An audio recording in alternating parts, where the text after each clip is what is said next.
une oreille musicale, j'aime beaucoup les beaux sons, mais quand on entend le Coran, c'est magnifique. Enfin, je ne sais pas comment un homme a pu faire des beaux textes pareils. En plus, tous ces textes ont des significations profondes.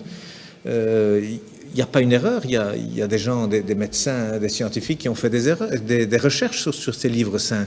Ils trouvent des erreurs dans la Torah, ils trouvent des erreurs dans la Bible, et ils n'en trouvent pas dans le Coran. Rien. Il n'y a rien qui est mauvais, même il y a des images qui sont reprises, qui correspondent pratiquement à la meilleure définition qu'un médecin pourrait faire à un ignorant. Donc c'est des choses merveilleuses qu'il y a dans le Coran. Et en plus, moi j'ai découvert récemment la formule de la beauté, comme on dit, c'est-à-dire qu'aujourd'hui la beauté c'est quelque chose qu'on calcule mathématiquement, hein, donc il y a des formules pour savoir jusqu'où il faut mettre du rouge à lèvres, jusqu'où est-ce qu'il faut épiler les sourcils. Il y a un coin à respecter qui va du coin de la bouche, le long du nez, jusqu'au coin de l'œil et le début du sourcil. Donc ce qu'il y a là, il faut l'enlever. Et puis, il faut aller du coin de la bouche à l'autre coin de l'œil jusqu'à l'autre fin de sourcil. Cet angle, il doit être exactement l'angle qui correspond à un rectangle où il y a cette proportion, la beauté mesurée, comme on appelle, que d'ailleurs Fibonacci a découvert lorsque les chiffres romains ont été éliminés et remplacés par les chiffres arabes. Alors, ils viennent d'Inde en réalité, hein, avec le sifr, le zéro. Hein, en arabe, ça s'appelle le sifr. Donc, c'est devenu les chiffres plutôt que les nombres. Et puis, Fibonacci l'a découvert avec ces chiffres. C'est formidable, on peut faire des calculs infiniment grands et puis avec la virgule infiniment petit. Et il a découvert comme ça que la pyramide de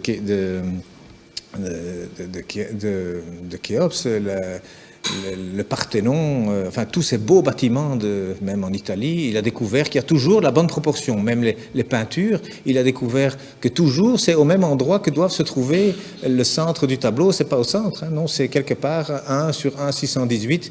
Donc il y a des proportions. Eh bien aujourd'hui on retrouve, la Mecque se retrouve sur la terre aujourd'hui. Hein, lorsque vous avez 1 et 1,618, eh bien cette ligne, elle passe à travers la Mecque, à travers la Kaaba au mètre près. Et la distance entre la Kaaba et le pôle Nord fait 1, et entre la Kaaba et le pôle Sud fait 1,618. Ça veut dire qu'Abraham, il a abandonné sa femme, enfin sa servante Hajar, avec son fils Ismaël. Elle a dit, pourquoi ici? Dieu m'a dit ici.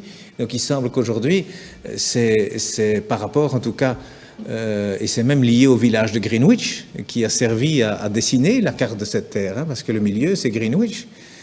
Eh bien, c'est considéré là comme le centre de beauté que tous les peintres utilisent aussi. D'ailleurs, depuis Leonardo da Vinci, il a dessiné des tas de choses. Vous savez, le corps, 1,618, le nombril, il est à 1 mètre du sol, la taille idéale, c'est 1,618 m. Donc, il y a plein de choses. Les dents même, la dent du milieu, elle fait 1,618, à côté, elle fait 1. La bouche, elle fait 1,618, le nez, il doit faire 1. Et il y a des chirurgiens esthétiques aujourd'hui qui utilisent ces mathématiques pour corriger les visages. Eh bien, il y a un verset qui contient la Mecque dans le Coran. Hein, eh bien, le verset, il fait 47 lettres, divisé par 1,618, ça fait 29. Pile poil le début du mot Mecca. Enfin, c'est un bas de Becca, mais c'est pile poil à cet endroit-là. Donc, je veux dire, quand on découvre des choses comme ça, et il y en a encore hein, dans le Coran, il y a des vérités comme ça mathématiques, on se dit, c'est quoi ça? C'est pas un homme, il n'avait pas d'ordinateur, hein, le prophète, il n'en avait pas, c'est sûr, c'est certain, ça c'est vraiment une vérité, on n'a jamais rien retrouvé d'informatique à l'époque, c'est sûr. Et ça a déjà été testé, à mon avis, 1 million de fois, ça fait partie de la science exacte. Mais cet homme, d'où est-ce qu'il a cherché ce texte? Il y a plein de choses comme ça. Alors le premier message d'ailleurs, il faisait 19 mots. Le premier message faisait 19 mots, Bismillahirrahmanirrahim fait 19 lettres. Il y a 6 fois 19 sourates, il y a 142 fois 19 le mot Dieu dans le Coran, il y a 3 fois 19 fois le miséricordieux dans le Coran. Ce chiffre 19 dans le Coran, c'est aussi quelque chose d'incroyable.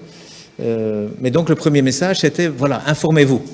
Au lieu d'interpréter, d'abord le savoir, d'abord savoir de quoi on parle.